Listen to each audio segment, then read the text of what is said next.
Hey everybody, it's Marguerite and John from the DIY Duo, except you don't see John today. We have a special guest. This is my brother Nick.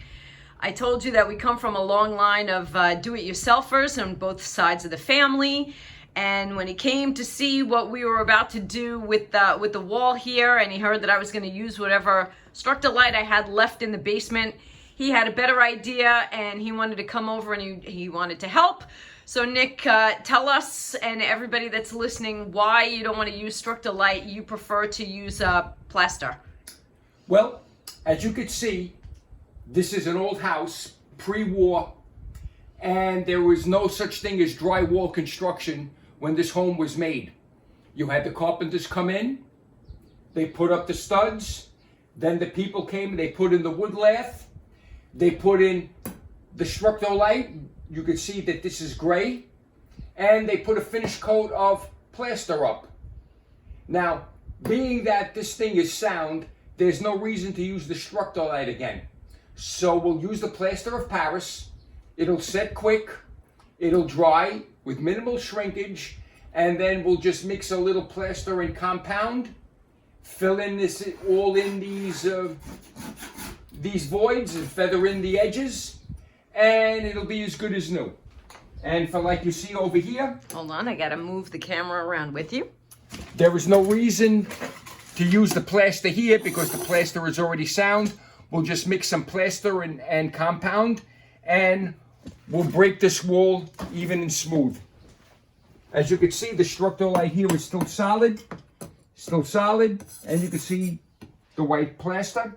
So we'll just mix a little plaster and compound, and we will rebuild this wall as well as this little corner here and fix up the ceiling. And it looks like you have just a little bit of scraping to do before you start. On this side, yeah, but I want to get the first coat of plaster up on this side so it sets quick and dries, and maybe we'll be able to get in not only a coat of plaster after I plaster it and put the fan up, we'll also be able to get a coat of plaster and compound. So what I'm going to do now is I'm going to take my knives. Oh, by the way, if you want a good mixing thing, nothing beats a 5-gallon plastic pail. Just cut it, right? No need to spend any money. No need to spend any unnecessary money. Invest it in tools, not on stuff that you could make yourself. And what did our father always tell us? You want a good job, you need good tools, right? Well, as my father would say, you need if you want to do a good job, you need good tools, and nobody is going to do nothing for you better or cheaper than you can do it for yourself, provided you know what you're doing. And so that's why we're here today. We're going to help you understand how to mix this this plaster and get it up on the wall, feather it properly, and make the wall look like it did when it was first installed.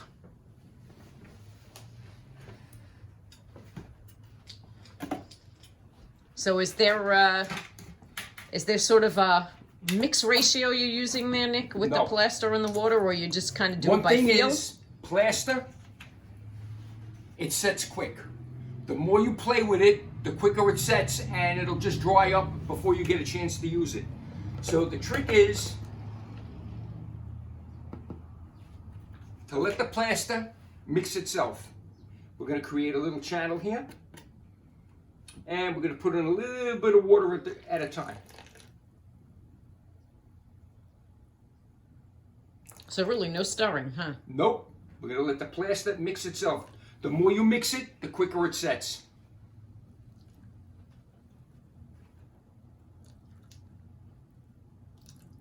Which is the complete opposite of the structure light. When I was working with the structure light, you had to mix it. Structural light takes longer to dry. Plaster of Paris sets quick.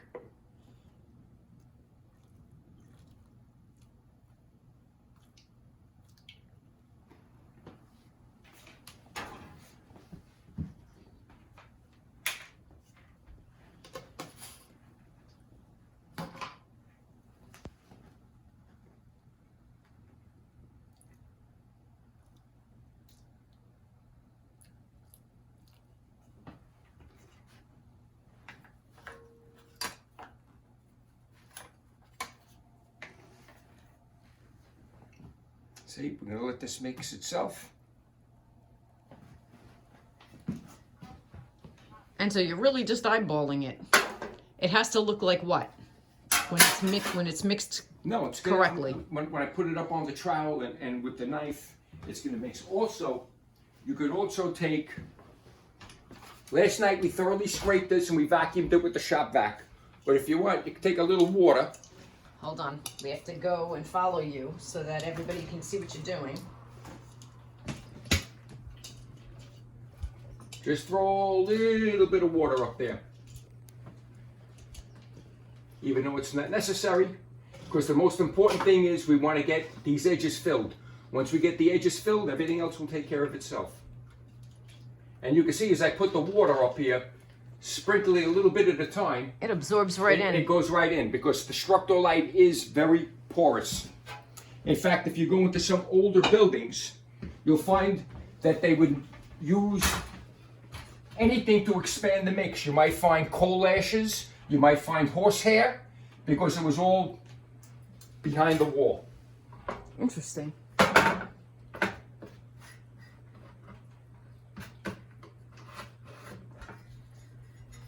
So it just sort of turned peanut buttery itself. It mixed by itself. All right. Now we're going to put the trowel up here against the wall and start filling this in.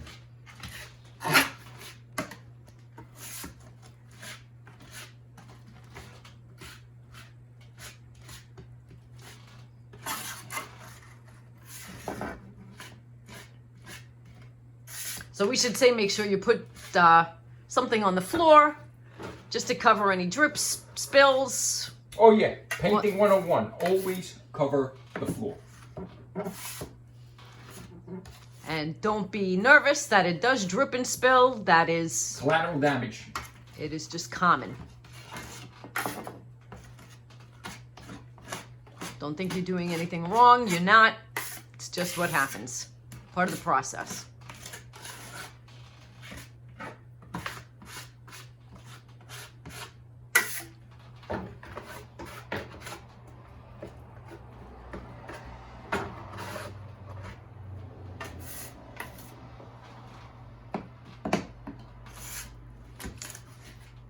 I like how you use the trowel as a catch basin at the same time. What we want to make sure we fill in all the edges first.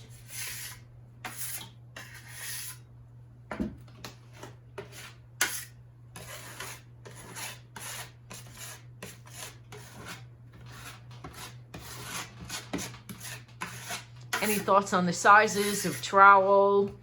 Well, yeah, you have to get the appropriate tool to fit the job that you're going to do. They have to be. It should be wider than the area you're looking to fill in. Any tips on that? Like any other tool, it's got to be comfortable in your hand. Now, I have experience using these things, so.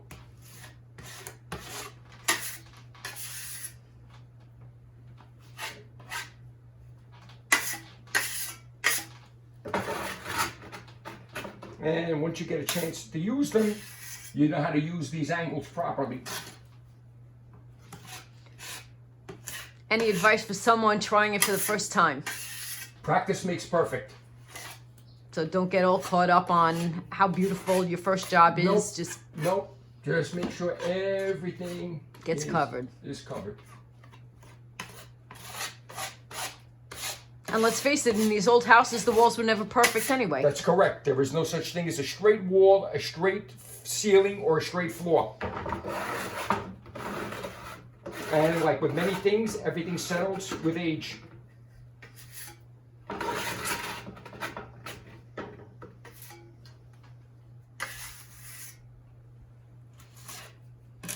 Is there a brand you like to use? Tools or plaster? Anything people should stay away from? Well, if you're gonna make an investment in tools, always buy the best tools that you can afford.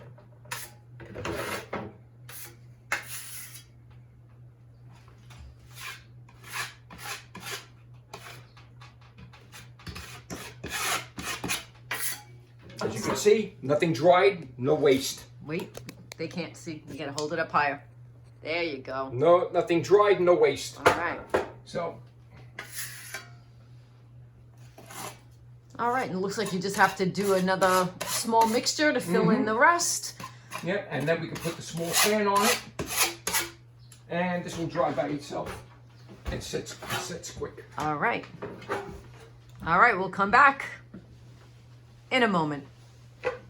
Okay, as you can see, the hole is filled with the plaster of Paris. We'll let that set. Now we'll mix the plaster and compound, and we'll start to do the arch and the repair work on the other side of the wall. As you can see, no wasted plaster. Everything was put to use. We're going to add a little more plaster.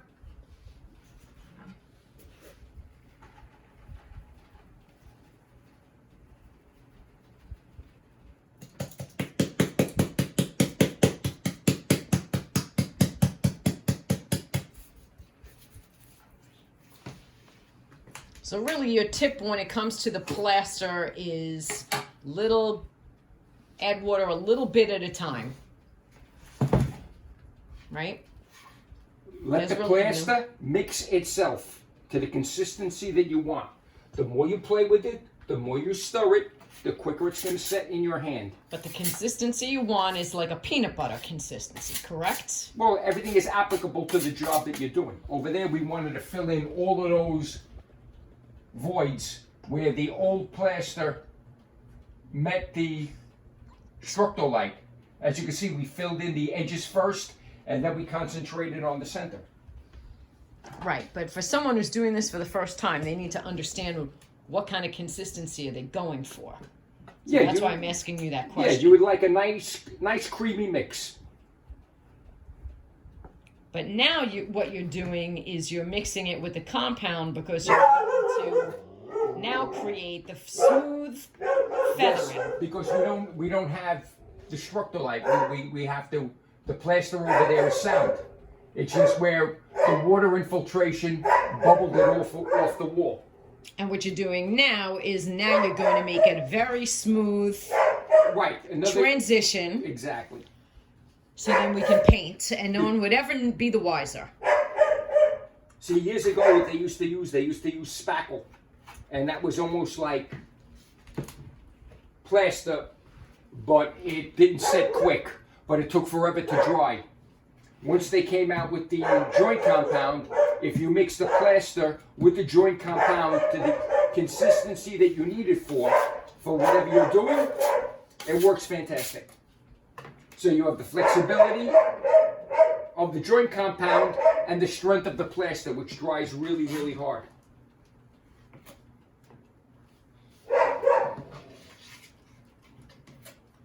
And always try to mix just enough for what you're doing to avoid waste. And so what are you doing here? Are you doing about half plaster, half compound? Yeah. And a little bit of water. No water. No water at all this time. Nope, no water. So plaster and compound, and you're making that peanut buttery type of texture. Right. You can see. Okay.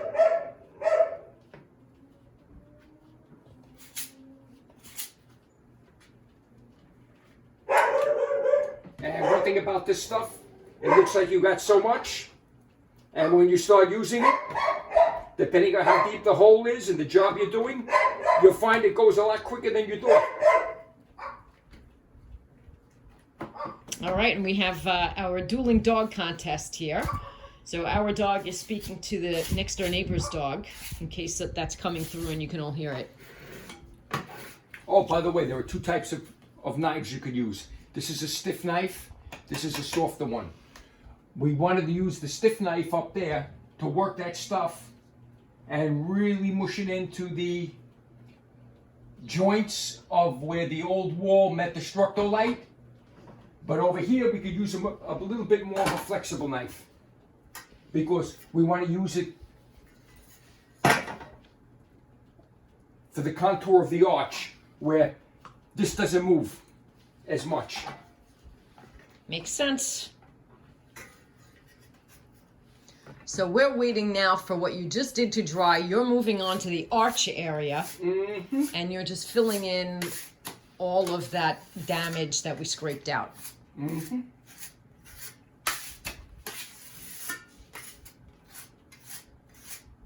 And I'm working it a little bit more with my knife, which is going to get it to more of a thick, heavy paste consistency that I am looking for.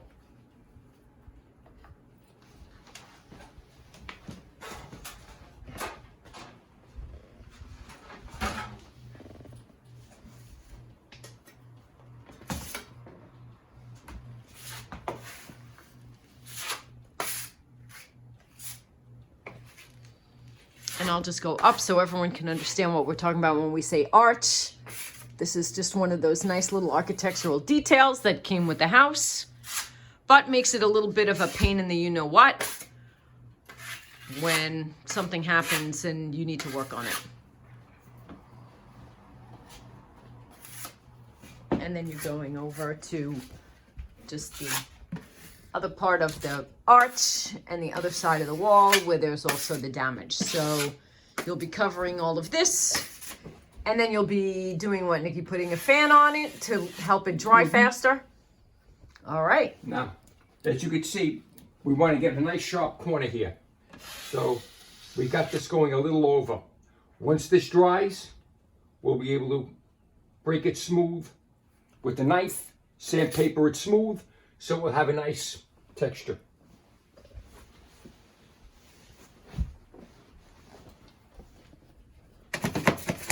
First thing we want to do is we want to fill in this corner.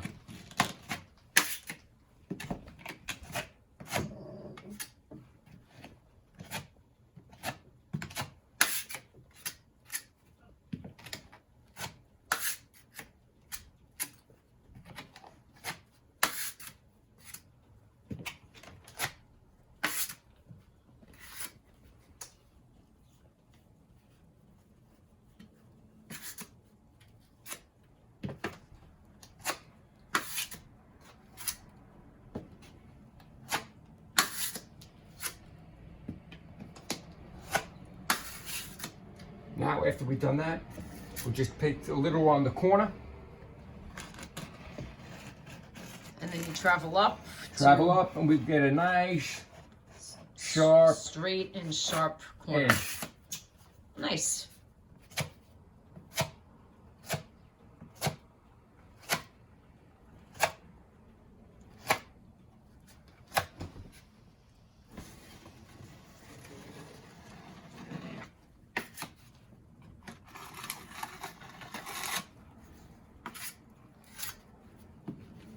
All right, and now you're working on the big part of the wall. Mm-hmm. I think everybody... We'll start from the bottom and work our way up. And I think everybody gets the idea of what needs to be done now. So we will check back when all of this has been fixed and we're ready for the next step. Let's look at the top. All done, it's drying. We've got the fan going on to dry the other side. The curve looks really good. And really what's gonna happen now is we just have to wait for all of this to dry, give it a light sanding, maybe another skim coat, and it's ready for paint, right, Nick? That's it. Awesome job. Show's over. And that's how you fix plaster walls, everybody. See you next time.